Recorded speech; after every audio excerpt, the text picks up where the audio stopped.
জন্মদিনৰ শুভেচ্ছা থাকিল জুবিনদাৰ। সেইদিনা ৩ তাৰিখত আপোনাৰ চিনেমাখন চাইছিলোঁ, কিন্তু সেইদিনা কিবা কম বুলি সেই অৱস্থাত নাছিল। সেইবাবে জন্মদিনৰ দিনা আপোনাক স্মৰণ কৰি চিনেমা চাই কথাকেইটা কম বুলি মনতে সাঁচি ৰাখিছিলোঁ।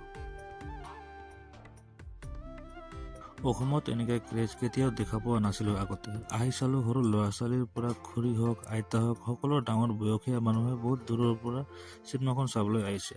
এনেকুৱা অসমীয়া চিনেমাৰ ক্ৰেজ অসমত অকল আমাৰ জুবিনদাই আনিব পাৰে। চিনেমা হলত সোমাওঁতে মনটো একেবাৰে ভাল লগা নাই, কাৰণ আমি জুবিনদাক শেষৰবাৰৰ বাবে চাবলৈ আহিছোঁ বুলি কথাবোৰ ভাবিলে মনত বহুত দুখ পাওঁ। পিছে কি ক'ম বাৰু, চিনেমাখন চাই যেন পালোঁ দাদাই সকলো কথাবোৰ আগৰ পৰাই গম পাই আছিল বুলি। দাদাই কোৱা সাগৰৰ কথাবোৰ আজি সকলোৰে মন চুই গ'ল। শেষত সেইটোৱে ক'ম, দাদা আপুনি আমাৰ মাজত সদায় জীয়াই থাকিব। আপুনি অমৰ লাভ কৰক।